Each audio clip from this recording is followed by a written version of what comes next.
Rockstar gang, what up? What up? Appreciate everyone joining the live stream. Come on in. Let's dive into this preview and prediction. Not preview and prediction, really just more or less what I'm going to be watching. I mean, this is the final preseason game. Starters aren't playing. So I appreciate everyone coming in. I just want to dive into a couple things tonight. What to watch for, what I expect from tonight's game. If you hear some screaming in the background, that is my daughter and her friends. So, they're just having some fun. But anyways, shout out to everyone in the chat. Hope everyone is having a blessed Thursday. Hope everyone's having a blessed week. Tomorrow's Friday, right? So hopefully everyone's having a blessed work week. So I'll be heading out of town on Friday. Tomorrow, actually, I'll be heading out of town. So I will not be live tomorrow, unfortunately. I might be able to sneak a live in. I'm not sure yet. It doesn't seem likely, but we'll see. We'll see, because I do want to get my initial 53-man roster out before it really happens. I kind of already have a basic idea of who I think is going to be on this roster, but there is a lot of guys, even guys I'm going to mention tonight, who I feel are on that bubble and who could make the 53-man roster as we speak. So, but no starters tonight, obviously. So really going to be paying attention to a lot of different things and a lot of different players when it comes to what up, James Allen? What up, Josiah? Appreciate you guys joining. I'm really going to be paying attention to a lot of oh my goodness. I'm going to be paying attention to a lot of different players. Offensively, this preseason matchup is all this is just real battles, right? This is going to be is about these guys who are trying to make the 53-man roster, right? Like it's says twos and the threes. Like there's And of course, we just, we know Ejiro Evero and, of course, Dave Canals are going to be calling the plays tonight, which is a good thing because the play calling has been questionable at best on both sides of the ball. But what I'm going to be looking forward to, first things first, is I'm going to be looking at Bryce Perkins. That's what I'm going to be looking at. I'm going to be looking at Bryce Perkins in this game, ladies and gentlemen, because, we went out and signed this guy. He's a former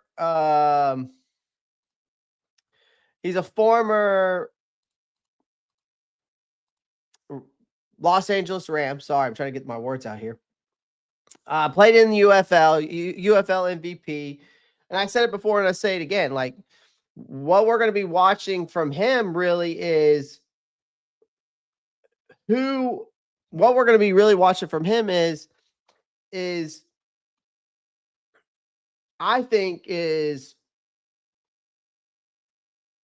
can the UFL translate into the NFL? Can you have success? Like can you develop in the UFL enough to have success in the NFL? Right. And we're just signed him days before this game because of how atrocious Jack Plummer has been. All right. And let me be clear about something with Jack Plummer. If any of you guys want to know, like Jack Plummer was decent at Louisville. They almost beat, but because of Jack Plummer, because they were only one play away, if y'all remember, when Florida State went 13-0, right? That team that went 13-0 considered themselves national champions, right? Jack Plummer was one play away to beating them, but Jack Plummer was also the reason why that Louisville team didn't beat them. He was the reason that they got held back in that game. And honestly, if you go back and look at Jack Plummer's college career, he had one good season at Cal before he transferred to Louisville, and that's it. So we know Perkins isn't a household name either, but he is an interesting one. I'll say that. I expected him to get a significant run for sure.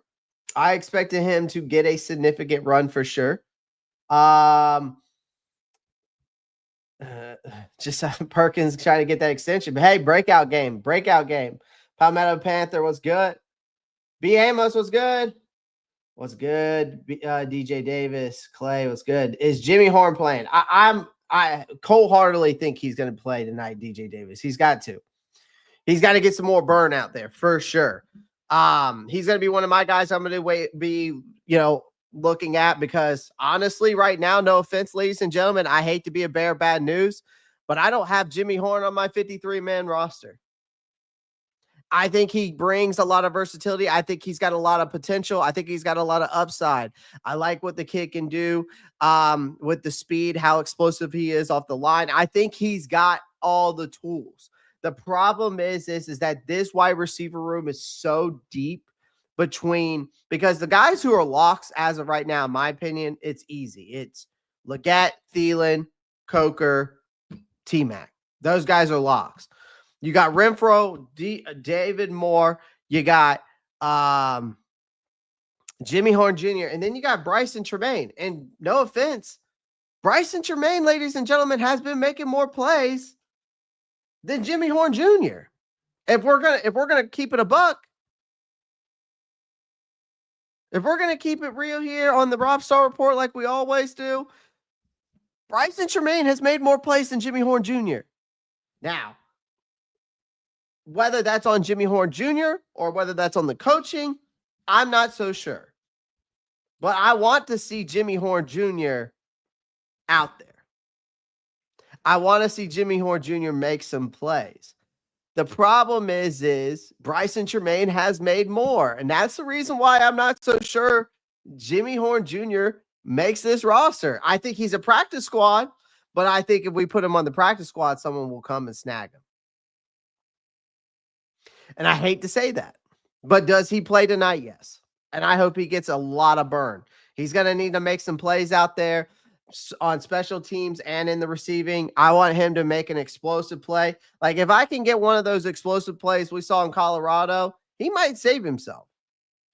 I think they keep Jimmy Horn Jr. too, Nader, but I don't think he's a 53-man roster guy. I hate to say that. I think Bryson Tre'von could overlap him. Now, again, they could keep 7 wide receivers.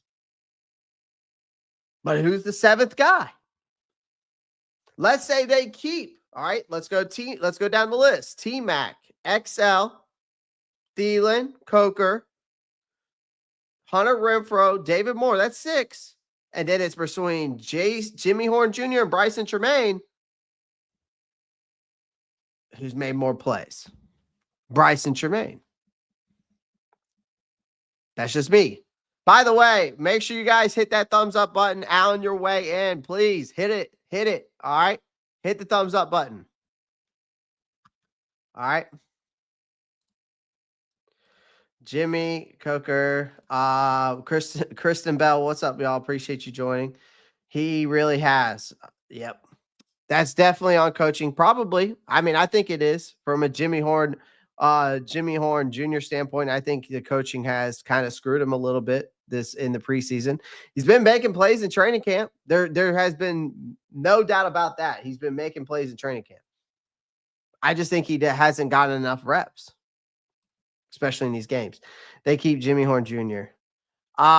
Shifty just comes in and just rage baits. That's what he's trying to do here. Obviously, he's a keyboard warrior. Too bad the Panthers will lose tonight, if we're being honest. Well, no shit. Thanks, Captain Obvious. Jimmy Horn Jr. deserves more reps. He does. So, but back to Bryce Perkins, man. Like, I expect him to get a significant run in this second half, if not earlier. Realistically, Andy Dalton doesn't need any preseason snaps. He can't anyways. They don't want to risk Bryce behind a second-string offensive line. But yet, in my opinion, and you guys know how I feel, I think the first-team offense should be playing 2 to 3 series in this game again. But that's neither here nor there, and it ain't going to happen, so it is what it is. But, we'll see what happens when week 1. And if we go out and we stumble out the gate, y'all can come back here and say, well, Clay, you were right. They should have given him more preseason snaps. They should have played him one more series in the Houston game. They should have played the first team in the Steelers game. But yeah, we're going based off of joint practices saying, oh, I saw enough. Give me a break. Give me a break.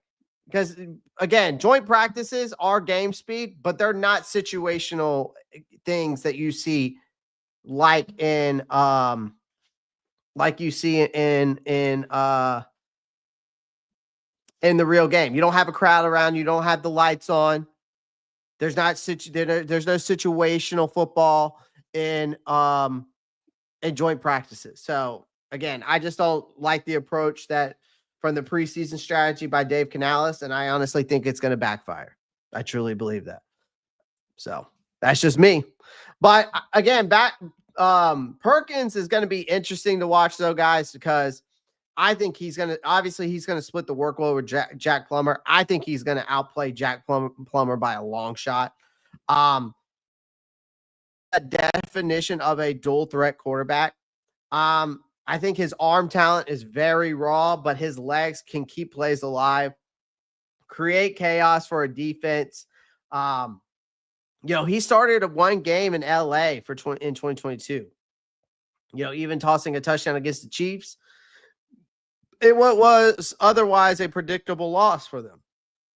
Now, he's not going to push Young or Dalton, but he could carve out a develop as a nice developmental piece or emergency option for sure. I think in this preseason game, that is meaningless. The potential for a highlight reel scramble or something like that, I would love to see. I would love to see him get outside the pocket, use his legs.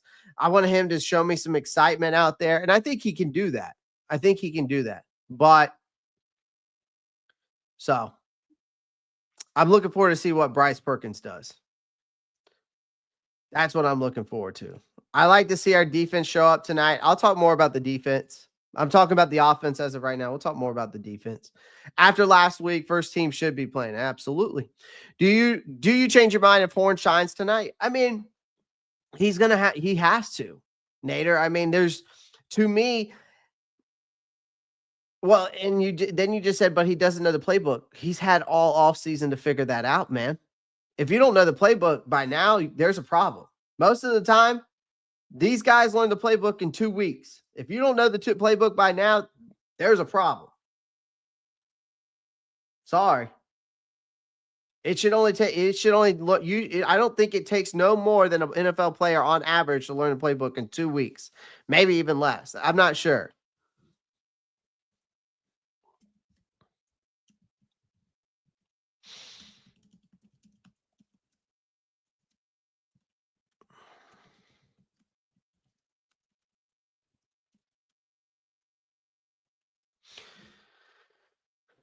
I'm serious. Like on average, Nader, like it can take. I mean, truly, it can take several years to master a playbook, but learning the playbook and memorizing every single play, but understanding the underlying concepts of the playbook, it is similar to learning a language. But I'm just saying, like, I feel like you've had all off season at this point to learn the playbook and memorize plays. But for someone to master it, it does take several years. But again, for these guys, you should already know most of that playbook. If I'm not mistaken, I could be wrong.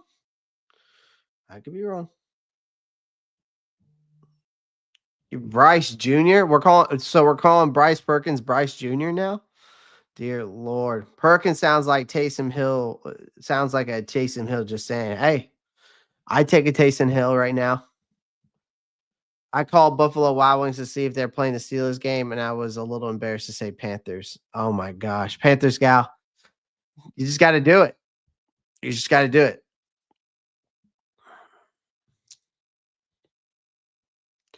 You gotta say it. You're not a true fan if you don't say it. No, I'm just kidding. So Bryce Perkins is gonna be what I'm gonna be looking at, right? But I'll be honest with you, Nader, it's probably gonna take Jimmy Horn Jr. to a full season to learn the playbook. Probably. Most likely. I would probably say rookies on average probably take a full year, if I'm not mistaken. Right. So but he's been here for the last 3 months. So He's got to be able to. I mean, teams expect players to have a work grasp of the playbook by the end of training camp. So it's almost the end of training camp. He's got to have at least some grasp of it. At least some grasp. All right.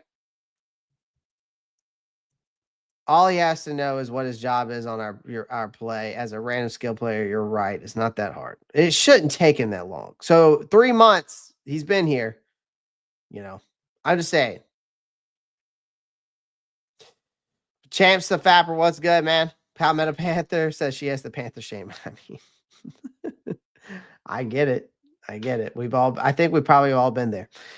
Now, my next question to you guys is in this game is like, can this Panthers offense show any signs of life? I know it's backups, but I talked about Bryce Perkins. Maybe he can give us some life. I mean, I think he was a better quarterback at UVA than Jack Plummer was at any time at Cal or Louisville. But here's the uncomfortable truth, ladies and gentlemen, is that the Panthers offense has been largely lifeless this preseason. Aside from a single promising drive against the Browns, we scored a touchdown. But other than that, this unit has looked disjointed. It looks predictable and flat out ineffective. Now, again, that could be the play calling. It could be how much vanilla and how they're trying to hide their cards and hold their hand and not show everything they got. And we're coddling some of these players. That's probably all of the above, to be honest with you. But does that matter? In the big picture, not really. But in the preseason execution or lack thereof, rarely carries over in the regular season. But let's not pretend it's not frustrating. Now, some people, and I say rarely, and I use rarely lightly carry over because last year we saw Bryce Young stumble out the gate. I feel like other players,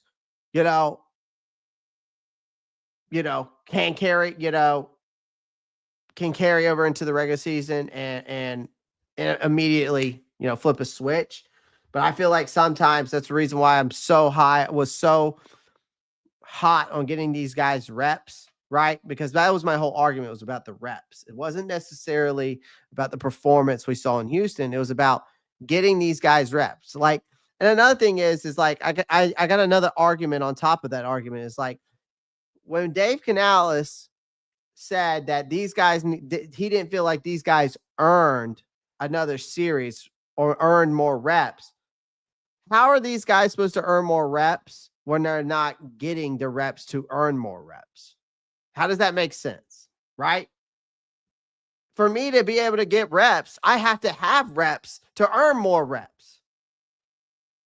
So they should, again, that's what I'm getting at. And so we don't want to watch our team look like a punching bag for 3 weeks straight.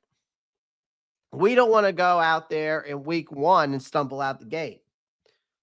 And we've seen that this team has came out and our confidence has looked fragile. We saw it last year in the first 2 weeks of the season. And perception matters. So even if it's just the backups, I think the Panthers desperately need to string together some functional drives against Pittsburgh. I think we need to move the ball, put points on the board, prove that this offense is capable of something beyond these 3 and outs that we were seeing.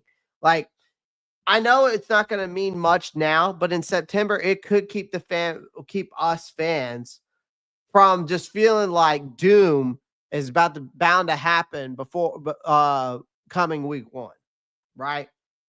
So I want to see Bryce Perkins, and then I just want to see these second and third string guys battle, execute, and show me some life out there. That's it. Like, keep an eye on Bryce Perkins and hope that this Panthers offense can show a pulse. That's all I'm asking out of the offense in this game. That's it.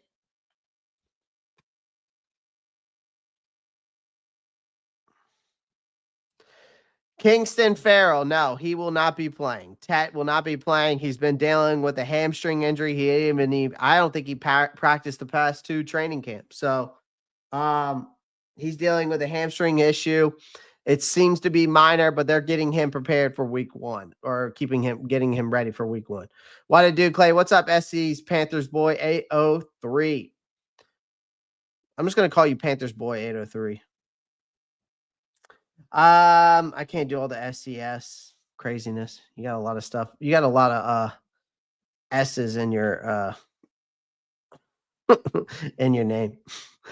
Kristen Butler says we got a jank ass sampler of a preseason with the starters, and we're supposed to not feel a bit underwhelmed and concerned come week 1. Hope to see a pulse this preseason. I think everybody he is calling the plays tonight. Him and Evero are Panther Scout.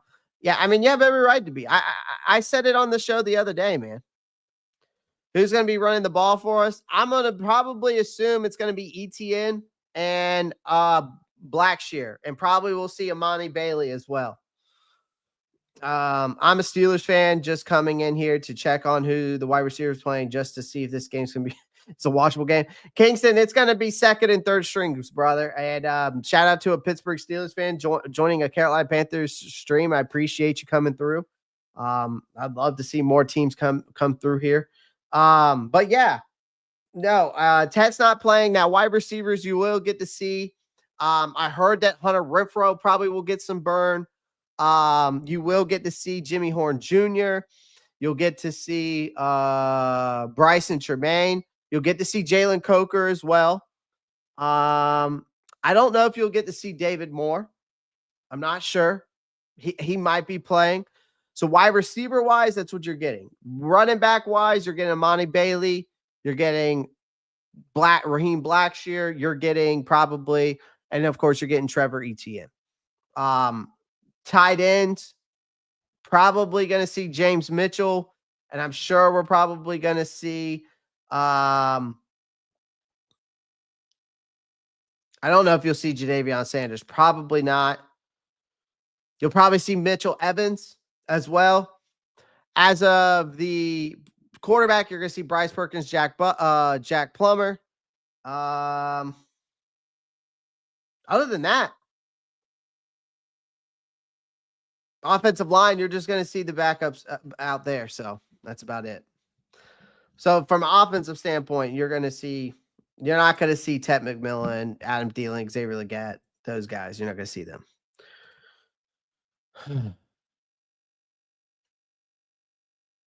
Watch just to see Jimmy Horn Jr. You're talking about, I think you're talking about Mitchell Evans, Kristen Butler. You guys got a lot of talent on the wide receiver side. I would like my Steelers to pick up one. We'll see. There's a lot of rumors out there that Adam Thielen could get traded, but we'll see.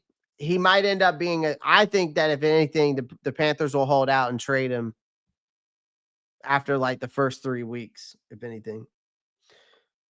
But it also, if Minnesota sends over an offer that Carolina can't refuse, but we'll see.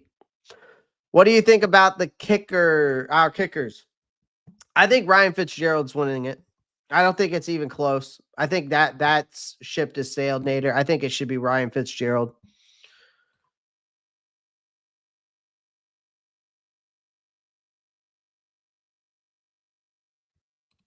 So defensively, all right. Let's talk about the defense. All right. I'm going to say this. Defensively, Lathan, I'm going to call a guy out right now. And let's go to his profile real quick. I'm going to call a guy out right now. Lathan Ransom. If you somehow come across the Rockstar Report, it's time to take somebody's job. The starting safety spot alongside Tre'von Moehrig does not belong to Nick Scott. And I still feel like it's unsettled. And here's the thing. We haven't exactly gone out of our way to fix it. And Nick Scott has that. I give it. He's got the veteran edge, but he is a mentor special teams player at best on this roster right now. And Lathan Ransom has quietly been making a case for himself throughout this whole camp, throughout this whole preseason. He plays with urgency. He's not afraid to step in the box. He offers a run-first mindset that mirrors Moehrig's skill set. And I think the two together can create something special in that secondary, right? Now, on paper, that redundancy might look like a problem. 2 safeties with similar tendencies, but when you watch it in games and when you watch the clips in practice, and from what I was hearing from the beat writers, that works. It works. And I think the Carolina scheme, to be honest with you, it's not built around true rangy center fielder anyway. If Ransom can keep showing he's disciplined enough in coverage while still being aggressive downhill, he could force the coach's hand. I think this game is like, for him, this is a game like it's an audition. Like if he flashes again, it could be the moment that the conversation shifts from this guy being that developmental rookie to this guy being a legitimate week 1 starting candidate. So it's time for this guy to take that job away from Nick Scott. It is time for Ransom to grab his nuts and put it on Nick Scott's forehead.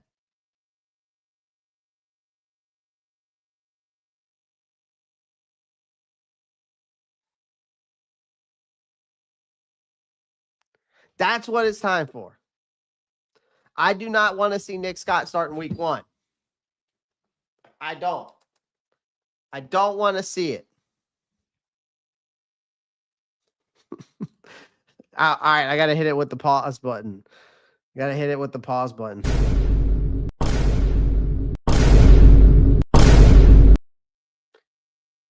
Bing bong, bing bong.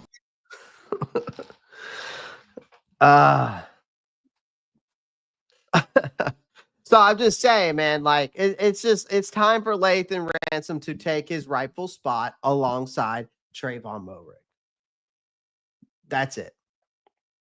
MVP Bryce, Jamar Porter. I hope so. Marcos Cash is in the chat. What's good? Ransom needs to be free safety. Yep. Yo, my man Clay, what's good? What's up, Matt? Teabagging. Exactly. Like it's Call of Duty. B. Amos, like it's Call of Duty. Just a little teabag action. You know what I mean? Gay. Slap him with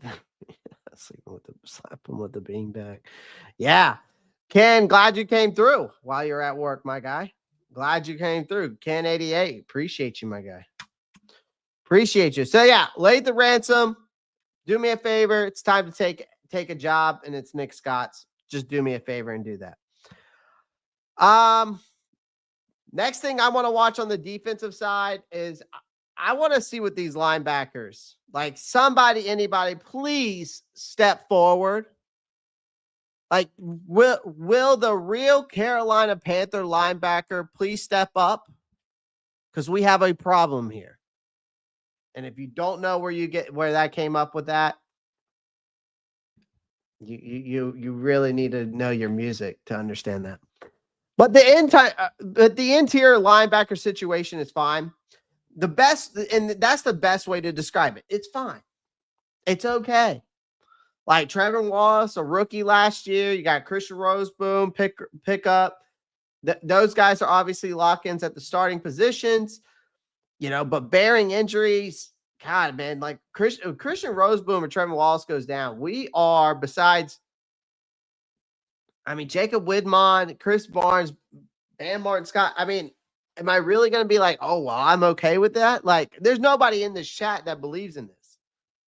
There's not much behind them. Like, this depth is supposed to provide, this depth right here is supposed to provide insurance, not nightmares. And right now, we're in an awkward place. And again, we are one injury away from a crisis. So this week, it's all about the pack of hopefuls fighting for their jobs. I need to see Claudin Churlis. I need to see Jacob Windemon. I need to see Martin Scott. I need to see John Radigan. And anyone else wearing a number in the 50s. At least one of these guys needs to step up and prove that they can be trusted for real snaps. I like Chris Barnes. He's made some plays. He's had an interception. He's making tackles on the field, right? So I'm okay with him right now, but I need to see these guys prove to me that we can trust them with real snaps, right? And not just on special teams, okay? Like the middle of the field is too important to be left. Well, we'll just see. And tonight is a chance to show they're more than just camp bodies, right? If no one stands out, Carolina's front office is going to need to hit the phones and look for help before week 1, because that's why I'm saying I would not be surprised if Carolina, and that's why I made that short yesterday. I won't be surprised if Carolina tries to trade Adam Thielen for either draft capital or for another player. I don't think it wouldn't. I think it could be smart at this point to get another inside linebacker in here.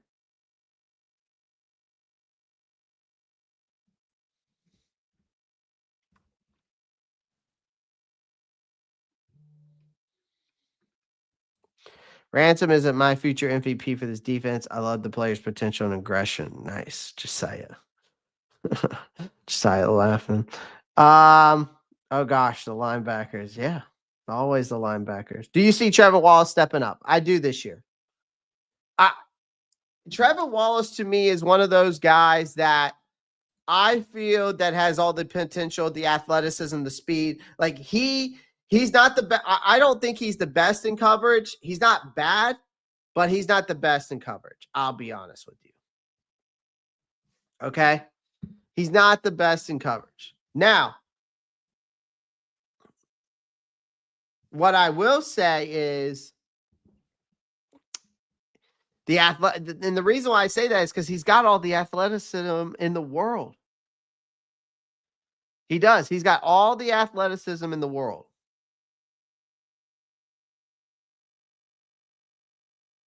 But it's really going to come down to him stepping up in the run game and, of course, in coverage. Because right now, that's going to be the biggest thing coming away from him.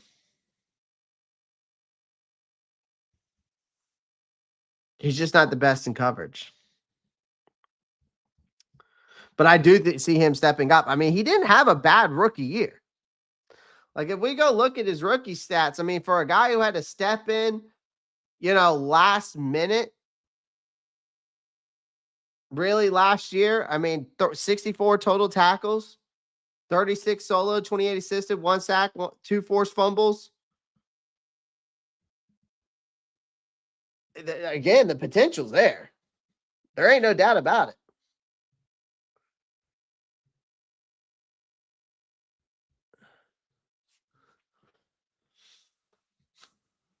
Well, yeah, we need him not to get hurt either. Yeah, exactly.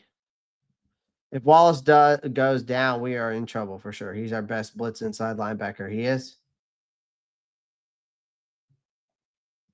We should have kept Shaq. Nader, there's a lot of things, like I said before, they should have had a contingency plan for Josie Jewell and Shaq. If they knew that they were gonna cut Shaq, they should have had a contingency plan. If they would have monitored Josie Jewell's concussion symptoms, they should have had a contingency plan, and they didn't.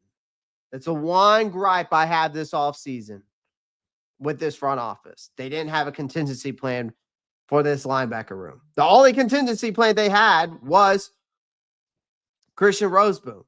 It would have been different if they would have signed Christian Roseboom and then another guy.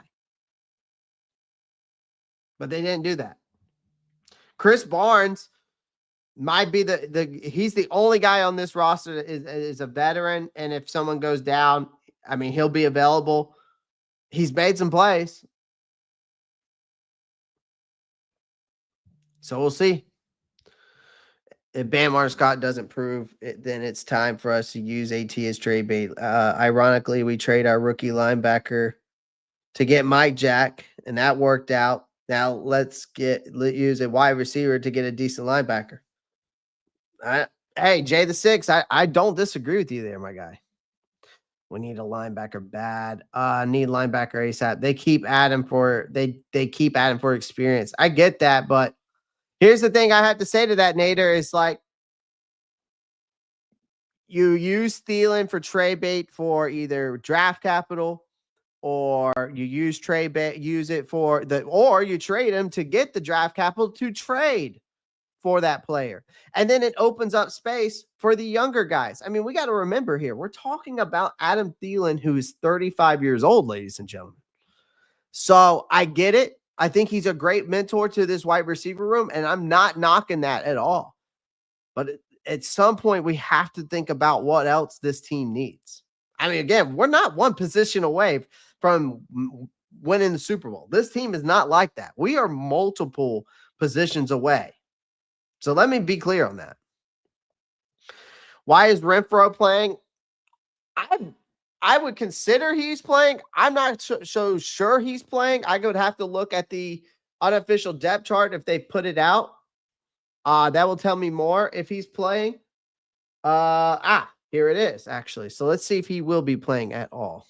Well, this is the unofficial depth chart, but I don't know if Hunter Renfrow is playing or not. I would think he is to get more reps, but because I don't think he's considered a lock yet. But I would think Hunter Renfrow is playing because Jalen Coker's playing, Jimmy Horn Jr. is playing, Bryson Tremaine's playing. I don't know if David Moore's playing. I mean, Hunter Renfrow is the 6th wide receiver on the roster, technically, from this unofficial depth chart, M. So I would think he's playing because right now, if we were taking this team and we were based off this unofficial depth chart, Xavier Legette, Tedder McMillan, Adam Thielen, Jalen Coker, David Moore, and Hunter Renfrow would be on the roster. So I think Hunter Renfrow should get some burn tonight. That's just me. We need to trade Thielen with Minnesota right now. Only right. He wants to retire there anyways. Opportunity knocking on our door for some kind of trade deal. Yeah, as long as, again, I'm willing to trade him as long as the deal makes sense. We need to rip the Band-Aid off already. Trade Thielen back to the Vikings so he can retire there. I mean, it's true. Again, that's what I'm saying, Ken 88. Like, you trade him, you get draft capital for him, use the draft capital to trade for a decent linebacker. Or you trade him for another player that maybe you can get a decent linebacker for.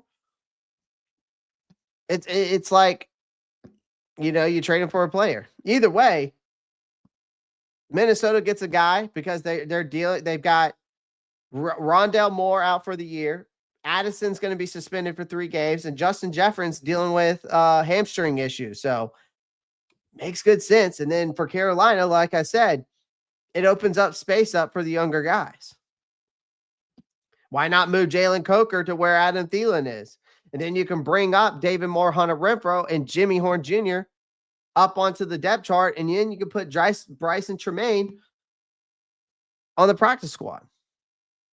Just saying. There's a method to my madness. I think it's slowly starting to click with Wallace. He will get better over time. Yeah. Yeah. I mean, it was a rookie year, and it was like last minute that he got thrown into the fire. You know what I mean? Like, he was playing, Shaq Thompson goes out after when did Shaq go out last year? Third week, second week? Or was it even, I know Derek Brown was after week 1, but Shaq Thompson was week 2, week 3, whatever it was. So he had some big shoes to fill immediately. So not bad for a rookie season, to be honest with you. Love me some Adam. Don't get me wrong, but we're good with all these young talent wide receiver. That's what I'm saying. Tremaine isn't playing tonight. Palmetto Panther, from what I heard, he is. From my understanding, he will be playing tonight. If I'm not mistaken. Yeah, he's going to be playing tonight. He is. So Bryce and Tremaine will be playing tonight, Palmetto Panther. Unless they came out and said it. I've heard reports he's going to be one of the wide receivers playing tonight. He's one of my people to watch out for. I'm going to give you a full list of people I'm going to tell y'all to watch out for. What's up, T Green? Appreciate you joining. Shout out to Matthew Machado. Clay, with the linebacker room being the weak point of the defense, do you think the front office regrets not drafting a linebacker this draft, and maybe we can trade for a linebacker or just wait until the next draft to see how we do? Do I think that they regret it? Where were they going to go get a linebacker in this draft? What round? That's my question, because what they were looking at filling the edge rushing room. They were looking at getting Bryce another wide receiver because he was working out with Tre'von McMillan in California. We needed to get another a safety due to the fact that you lose what's his name?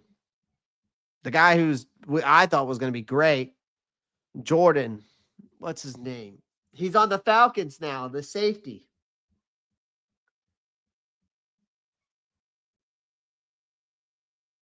What's his who's the safety that was here last year? Last name Jordan. Jordan Fuller. No, his first name's Jordan, last name Fuller.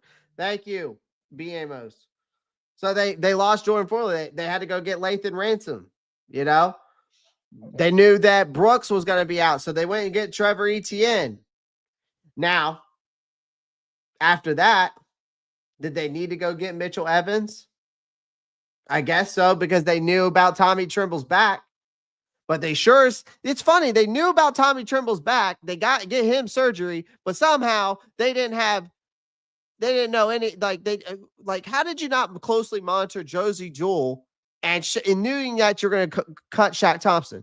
Again, there was no contingency plan. So again, at this point, Matt, the best thing that they can do now before the season starts week 1 is they need to call Minnesota and says, hey, what do you want for Adam? You can bring him back home, but we're going to need something. I think you can get a 4th round pick for Adam Thielen. I truly believe that. I think you can get Adam Thielen for a 4th round. The lowest I would take for him, because of what he brings to the table, a 5th round pick. He immediately boosts the Minnesota's wide receiver room, because the only other wide receiver they got right now is Jalen Naylor. That's worth anything.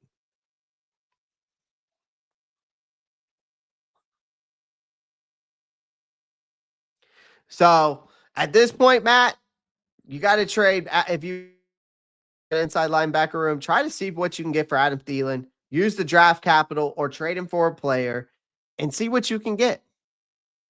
I think the right move for Thielen, though, should be to Minnesota. I wouldn't trade him to any other team.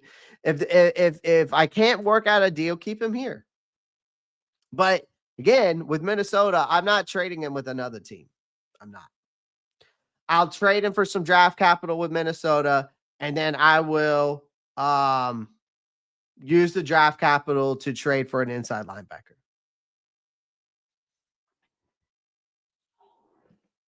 I would not trade him for to any other team, though. Good question. Shout out to Matt Machado with that $20 donation.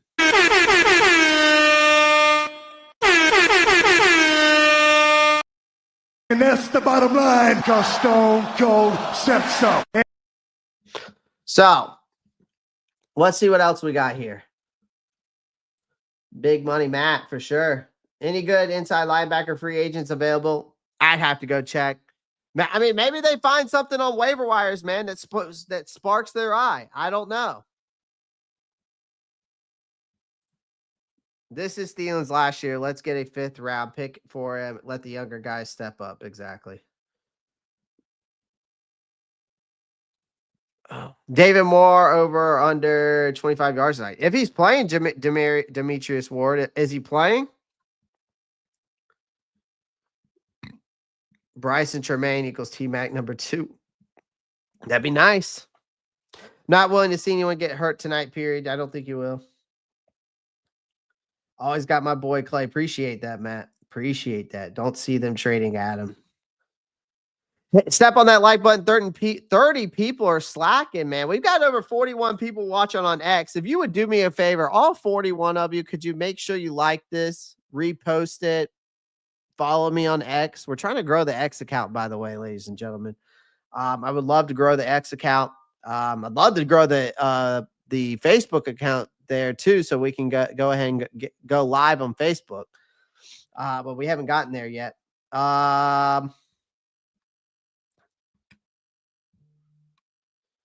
Let's see what else we got. Let me get to some of these comments. Let's see. Good Lord, y'all are going crazy in the chat. I can't keep up with all your comments.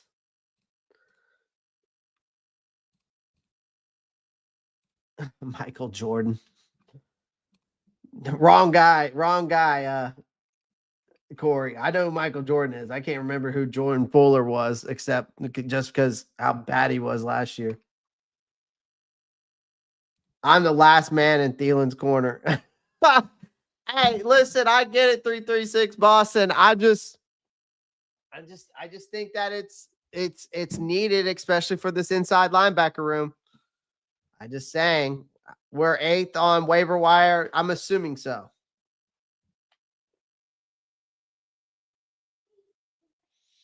Dalton can't even show up for preseason. Left them scrambling.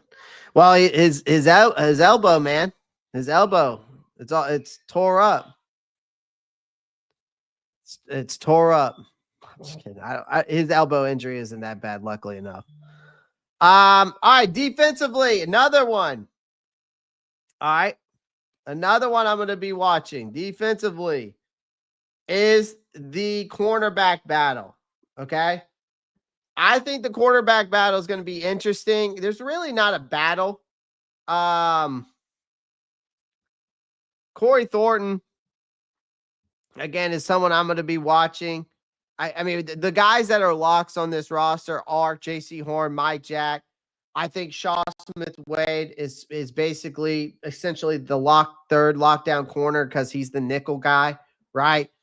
But it does leave a lot of open competition for everyone else. This is where, this is going to get interesting for this corner room. But I think Corey Thornton has been the name that most people around this camp can't stop mentioning. I mean, I can't stop mentioning him either because the guy's athleticism is out jumping out the gym like no Sean Kim. You know what I mean? Like he just instantly jumps off the tape for me when I watch him. I mean, he looks the part. Right, whether he's working against the twos, stepping into the higher units, I can tell you right now, if Corey Thornton was on, I would take Corey Thornton over Shamar Bartholomew after what we saw last week.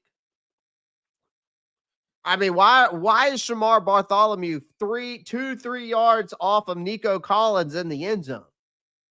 That's barbecue chicken on an easy out route for Nico Collins. You should have been man press. You should have been up on him. I don't know if that's on Shamar Bartholomew or if that's more on the coaching. I still haven't figured that out yet. But I know for a fact Corey Thornton wouldn't have made it that easy. I think another guy y'all shouldn't sleep on, which he's not up here, is Tre'von Thomas. I think he's also been a guy who's been quietly consistent all summer. He's not on this list, but he's on the depth chart. Okay. Tre'von Thomas is another guy do not sleep on. He's been consistent all summer. I think a Caleb Evans at this point, ladies and gentlemen, is going to, I think Shamar Bartholomew is the odd man out. I think a Caleb Evans is going to take over for Shamar Bartholomew. I'm hoping that we don't, I'm hoping that we get to see some burn on Mello Dotson. Because I love Mello Dotson. Like I said, great zone corner. He's not a man press guy, but I want to see some more on Mello Dotson before anything else happens. Let's see what else. Well, Bryce Perkins put on a show tonight. That's what I'm hoping, T Green. I'm gonna be watching him. Yeah, I'm gonna be watching a couple of guys, and we'll run through them. We'll run through them real quick. Bryce Perkins is one of them. Now, I am gonna be watching Shamar Bartholomew tonight. Melo Dotson's another one, but I am going to be watching this kid.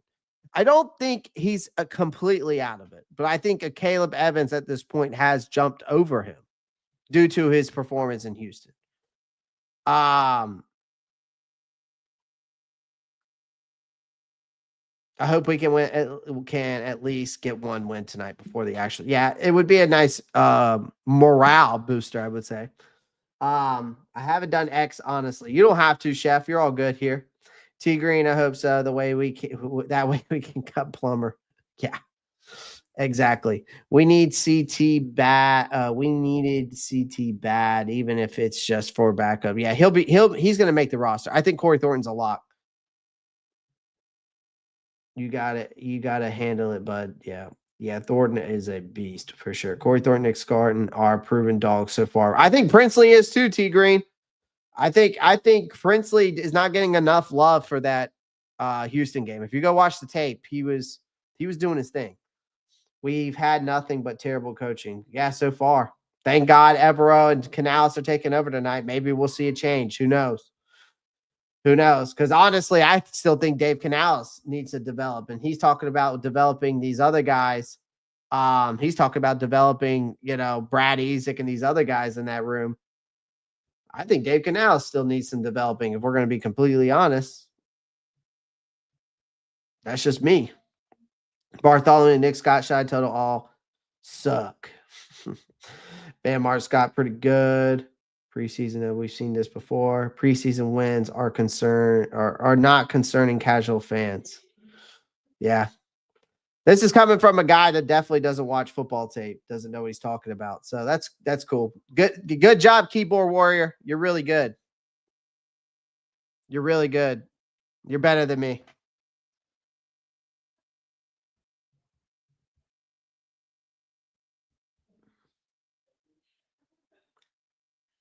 Trying to.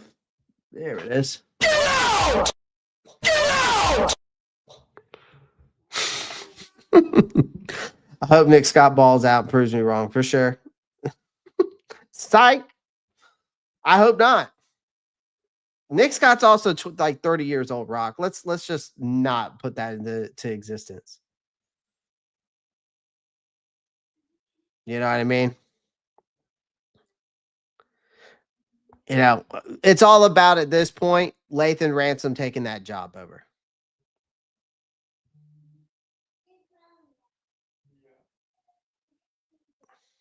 I'm a Panthers encyclopedia. These preseason chats always go sideways. It's usually someone not on the radar besides Mr. Steve Smith. I was there every game when he went crazy. Yeah, and see, but the thing is all I'm getting at is like, to this guy, he thinks that it's for a casual fan, but like, again, like, people don't realize how true, like, it doesn't matter about wins for me. Again, it's about performances, it's about individual performances, and the most important thing, and I've made it crystal clear here, it's all about reps. It's reps after reps after reps. That's what this team needs. And that's why, like, for people like, that's why people for Dave Canales is catching all this heat.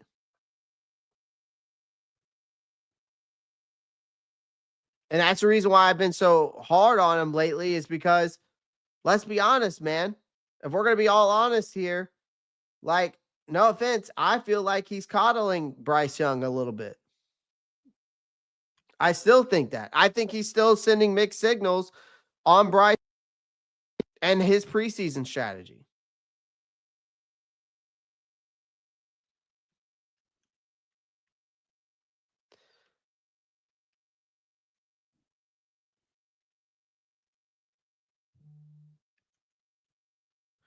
But see, that's the thing.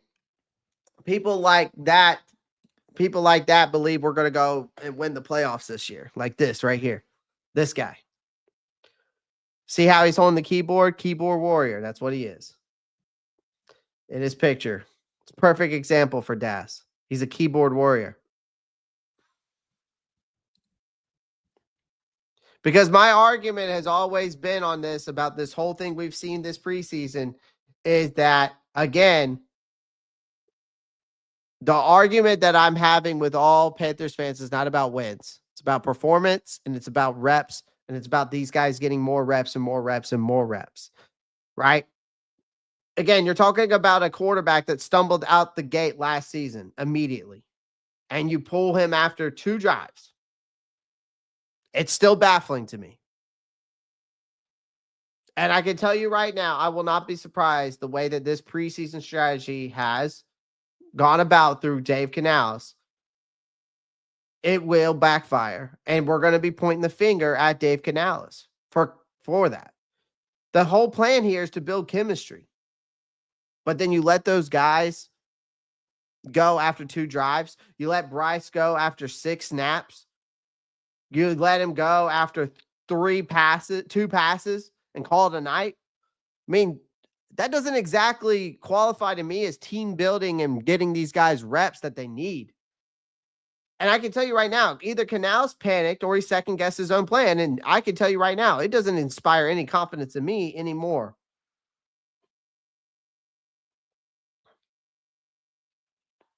I've said it before and I say it again. He said he saw enough in practice, but he didn't like what he saw in the game. And I get it. He wasn't going to risk more because he didn't want to risk more because of injuries, but he didn't want to risk more because he didn't want to kill Bryce Young's confidence. But that's still coddling him. I think it's a fair point that joint practices often simulate the game speed without the injury risk. But again, the practices aren't games. So for a quarterback who, again, is stumbled out the gate last year, real game rep matters for that type of player. And that one safe space is the preseason games to go out there, stumble, learn, and the standings don't count. You need to learn before the standings count.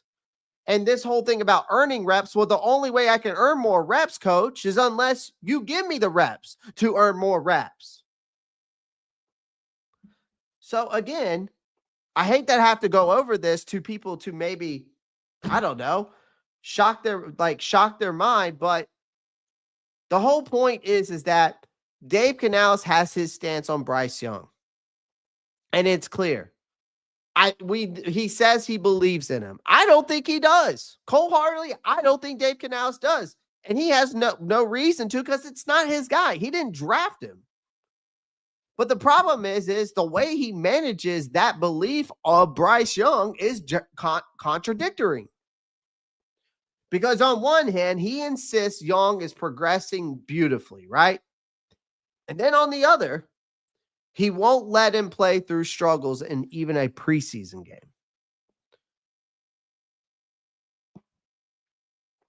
So tell me where I'm wrong, chat.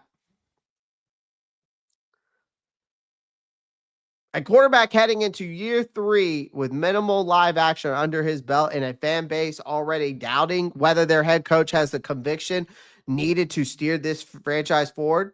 And it's only August. And yes, preseason ends tonight. Yes, preseason's meaningless. But the preparation for week 1 isn't meaningless. Preseason equals preparation the last time I checked.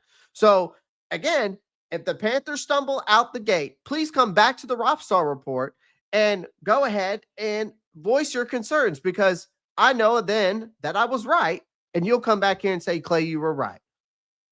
Will it make me feel any better? No, because I'm just going to be as pissed off as you. So this whole preseason cautious bullshit, confusing handling of your first string and your franchise quarterback will be one of the first things you guys point out when week 1 comes and it doesn't go as planned. I hope that's not the case. I hope that it's everything we imagined to be and we go out there and beat the Jacksonville Jaguars. I hope so.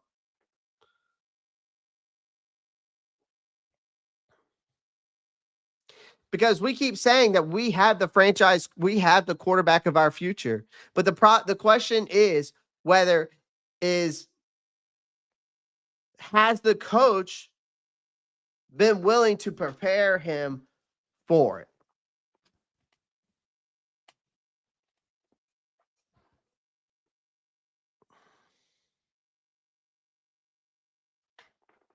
That's all I got to say. And I'm going to leave it at that. 1 hour, 1 hour till game time. Yep, I'm excited that football is back for sure. Literally a palmet keyboard warrior, yeah.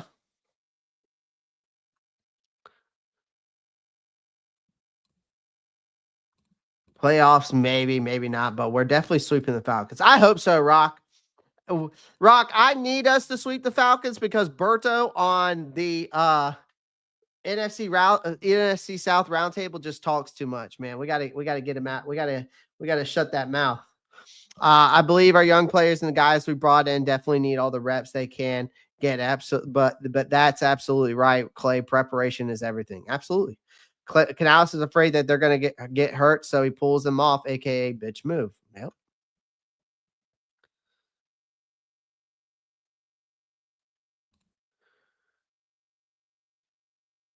Talk about we're not talking about a game, not a game. We're talking about practice.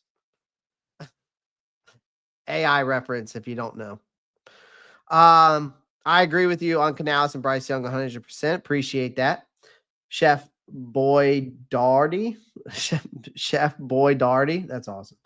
Dave already said he don't believe in preseason. That's why he never coached preseason. I just don't get it. I want to see effort tonight. That's me too.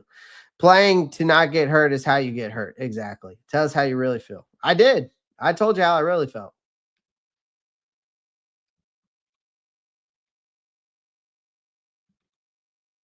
I don't disagree with that, Chef Boy Darty. I mean, I wouldn't say another universe, but I think he's better than Anthony Richardson. At least he can stay healthy, right?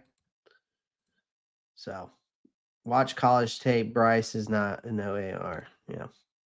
Nephew, how you doing? Canales needs to get it right. He does, Uncle Leroy. He does. He does. Saints and Chiefs, our least worry. Saints and Chiefs, our least worry. Maybe the Saints. I don't know about the Chiefs.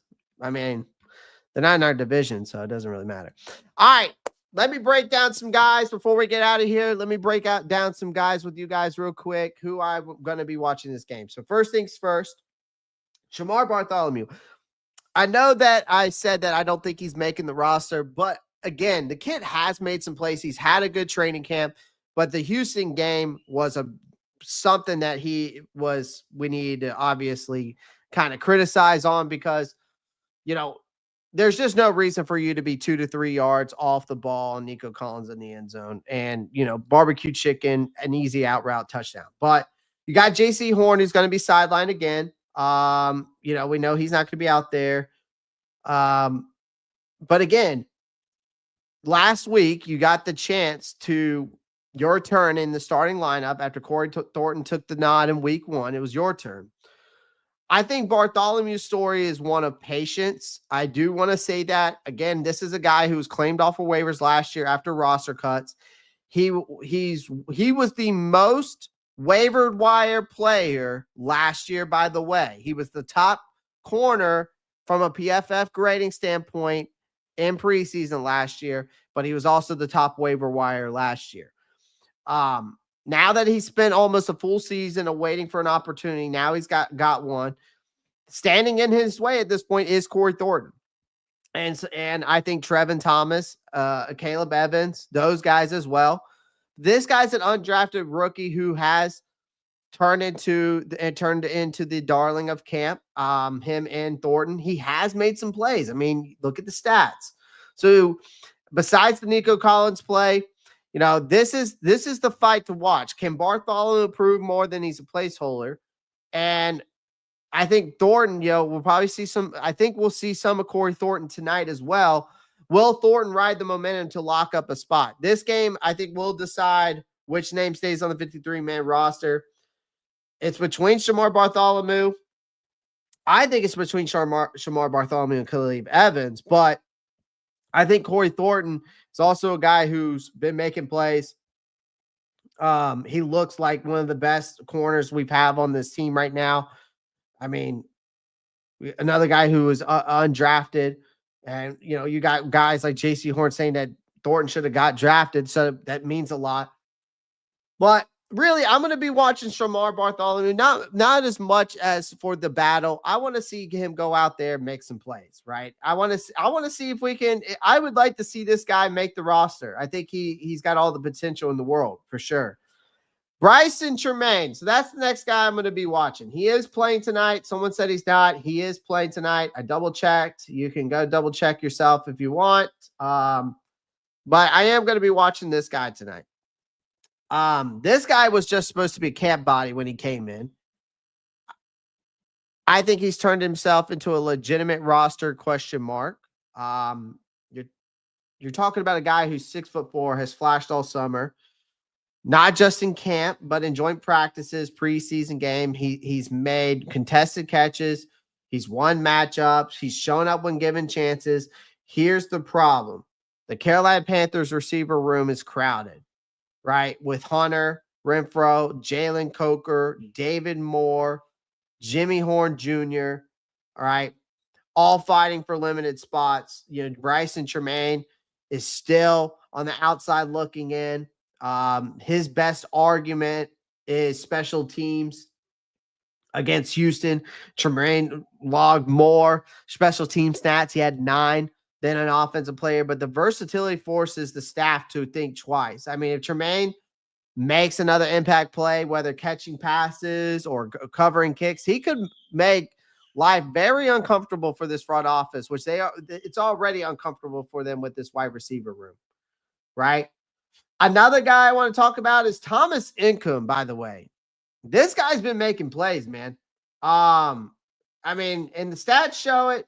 His tape shows it. He has made some very significant strides out here during the preseason. He looks good. So anyways, sorry, I was looking at some of the comments. But there are a few positions we have seen some more turnover this offseason than outside linebacker. Jadeveon Clowney's gone. Patrick Jones signed. You get 2 draft picks, invested heavily, right?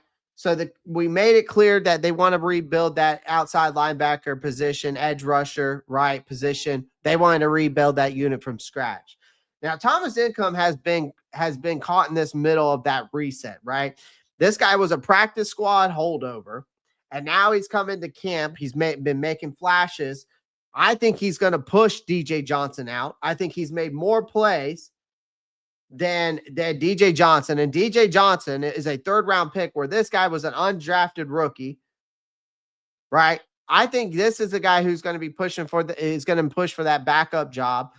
But practice praise, he's getting a lot of it, right? But so far in the games, too, like most of the times people say, well, practice doesn't mean nothing if it doesn't translate in the game. And that's true. But so far, Thomas Incoom has had some nice production in these preseason action, if you watch the tape, right? What he does have is special teams value, right?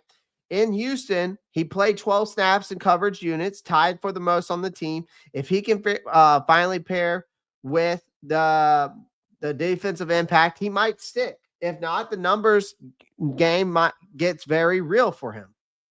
Now, another one I'm going to say is Jaden Crometti. This is another guy I'm going to be watching tonight because I think he should be the backup for Derek Brown. Carolina has we threw a lot of resources at this defensive line all offseason. Derek Brown returned from injury. You add 2 free agents. We added another draft pick to join the mix, right? Cam Jackson, Jaden Cromartie, who's a 6th-round pick last year, is really fighting an uphill battle here. But there's a window. You got injuries on the interior. You have opening play time now at this point. Cromartie now has logged 62% of the snaps last week. He'll likely see another heavy workload against Pittsburgh. Now, Cromartie doesn't need to go out there for me to dominate to make this roster. He just needs to show he can hold his own, right? In the ground rotation, right? Win a few one-on-one matchups, right? Prove he's not just a camp body. With the right showing, he can sneak into the roster conversation, all right? Of course, another guy I'm going to be watching is this guy, Trevor Etienne. Trevor Etienne last week made so many plays. Now, here's the thing. Etienne isn't fighting for a roster spot, right? He's really just fighting for a role. Like, he's going to be the backup behind Chuba Hubbard and Rico Dowdle, right? Both of those guys are coming off a 1,000-yard season. That does leave Etienne as the RB3. That is a role that could range from occasional gadget weapon to kickoff return, right? But it's also, he's that guy, break glass in case of an emergency, right? That's what he is. So this preseason finale is his chance to show how he should be used. I expect him to get extended touches in the first half, maybe even more. Interestingly, probably get some reps on special teams. The return job is still very much open. Etienne has the explosiveness to claim it. I think that's the kind of how the approach I'm going with Jimmy Horn Jr. I think this is a guy I think Jimmy Horn Jr. is really fighting for a roster spot, but I think he having the same thing here with Trevor Etienne has, can be a good returner, right? He still could be in that,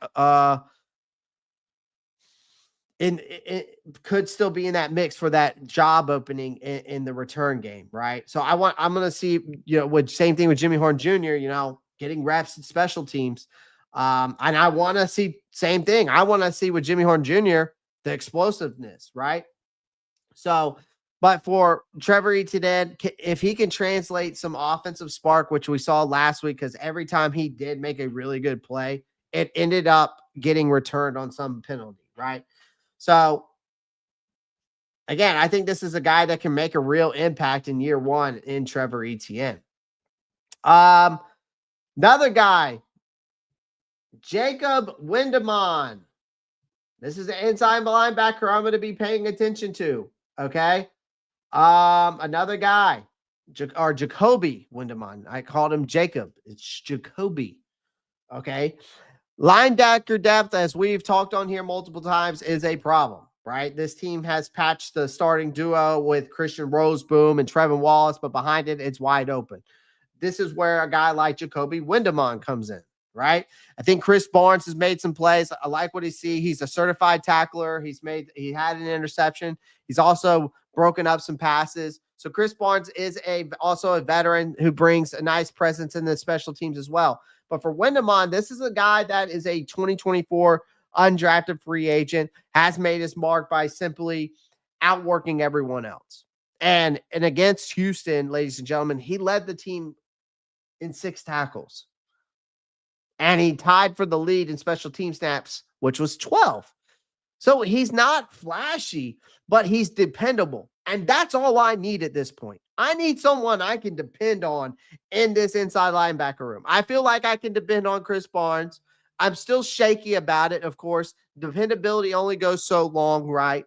But that's exactly what this linebacker room needs, is another guy to go alongside Chris Barnes who is dependable, right? So I need this guy to show up tonight. All right. And we may have found ourselves a hidden gem maybe a hidden gem in this depth chart. Okay. Last but not least, the only guy, the last guy I'm going to be watching tonight, and I did mention some more, but this is one guy I'm definitely going to be paying attention to, and that is Ryan Fitzgerald. This kicker battle to me is over. This guy has 100%. He made what? What has he made? A 42. on average. I think what was his longest one? Didn't he make like a 52? I don't know. I thought he made maybe it was just a 42, but still. Why is it not showing up? I don't know why. But again, I'm all about Ryan Fitzgerald at this point. He did make a 52-yarder in Houston. That's right. Okay. I just looked up something and it came up. So he did make a 52-yarder. Okay, good. So he did make a 52-yarder last week, right? I don't think there's any competition anymore that needs to be made, drag out anymore. This guy's gone 2 for 2. He made a 52-yard field goal, right? He had, Matt Wright has been more consistent in practice, but he also shanked one in preseason attempt. Brian Fitzgerald hasn't missed a kick this preseason, and he's nailed one field goal in each game. Again, he had the 52-yarder in Houston. He's adapted well to the new kickoff rules. The problem here is Carolina has yet scored enough points in preseason to really give the kicker competition a real test. Good God. I've been wanting to say that, and it finally just came out. That felt good. That means tonight needs to deliver some opportunities. So Fitzgerald, I think he's the leader right now. I think if he stays perfect under the lights, this kid's going to win the job outright. And if he cracks Wright's experience, so plain and simple, Brian Fitzgerald, you are the starting kicker for the Carolina Panthers. Let's see. Get to some more of your comments here. TJ Johnson sucks. What's up, Dad's Live? Jaden Crometti has no pass rush. LeBron Rowe played tonight. 53 made. What about Melo Dotson? I want to see Melo Dotson get some burn, man. I mean, again, I'll tell you this. At Panthers Boy 803, I want to see Melo Dotson get some burn. I really liked him coming out of Kansas. I thought that he was a guy that I was looking at to draft him. Okay. I really wanted to see him get some burn. I mean, because I was watching him and Jacoby Bryant's tape. I mean, the guy also, Melo Dotson, I'll say this too, SC Panthers boy. He's the size that they look for anyways in corners. I think he's 6'1", 190. Okay, 6 foot 192. They like those tall, lanky corners. I mean, he's a zone heavy scheme corner. He's got a natural feel to route concepts. He's able to anticipate throws. At least when I was watching him at Kansas, he's a real asset in coverage for sure. Not the most twitchy or physical guy, but he understands how to play his role and disrupt passing lanes. Now, if you expect him to be a press man lockdown guy, you forget about it, move along. This ain't your guy. All right. But again, I want to see him get some burn. I'd love to see him get some burn. What's up, Doug? Appreciate you joining. See Douglas. Daz Live. Yeah, man. So, not really pick or prediction. I just given you guys who I'm going to be watching, what to expect. Yeah. So my top guys is going to be Jimmy Horn Jr. Of course, we're going to get to see Jalen Coker. I don't really need to see much out of him. But Melo Dotson, I want to see Jacoby Windemon. I'm going to be paying attention to Jimmy Horn Jr., Trevor Etienne, those guys, James Mitchell, Mitchell Evans, Bryson Tremaine. And then who else am I going to be paying attention to? Had a whole list. Ryan Fitzgerald, Jaden Crometti, Thomas Incoom, Shamar Bartholomew, Corey Thornton.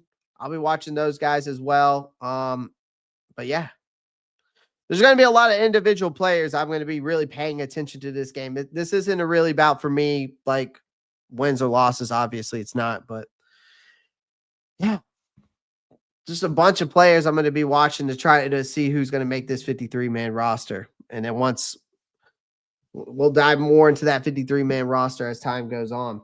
How am I feeling, Daz Live? I'm feeling pretty good, man. I'm feeling pretty good. I mean, I do have my question marks and my concerns, which I have voiced plenty of times about Dave Canales and his approach with this,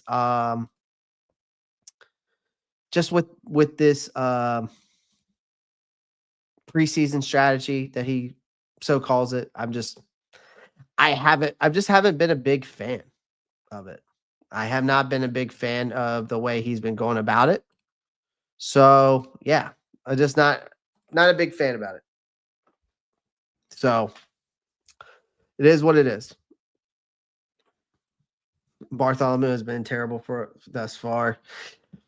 Yeah, he's made some plays, but that Nico Collins and that Houston games, he got exposed. Unfortunately, I have to call what it is. What about the undrafted wide receivers we picked up? I really haven't heard much out of those guys. I thought Kobe Hudson coming out of UCF was going to be an absolute stud, honestly. Right? Panthers boy 83. I thought that he was going to be a stud. I thought his route running ability, his way to create separation, his hands. I thought he would have been a little bit better, but I haven't heard much about him. I was high on Kobe Hudson when we drafted. I was high on him. I thought he could be a 6th-round guy, and he went undrafted. So I was surprised by that. Yeah, I agree. Hopefully we come out swinging tonight. Yeah. Again, tonight's not even for me about like, I would love a win tonight to just kind of boost their locker room morale. But really at this point, I'm just looking at the guys who are going to step up, right? I'm looking at the guys who are going to be fighting for roster spots and who are going to step up. I mean, that's really what it comes down to me at this point. It's not necessarily about, wins or losses. Like, it's just like these several guys like Bartholomew. I want to see if he can prove he belongs, right?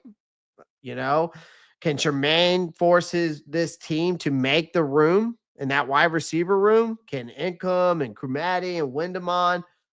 It's about scratching out a living, see if they can scratch out a living on this defense and special teams. ETN's about carving out a role beyond being an RB3. And like, I was mentioning Fitzgerald, like it's about him convincing the staff that he's ready. Right. So it's like there's just these certain guys I'm going to be paying attention to.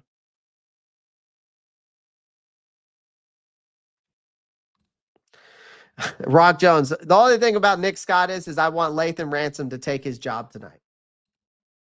I want Lathan Ransom to go off and take Nick Scott's job. I think we're going to be okay, Steve Rubel. Yeah, I mean, we're multiple positions away. Safety, inside linebacker. We're multiple positions. Corner. We're multiple positions away before we can say this team's a contender.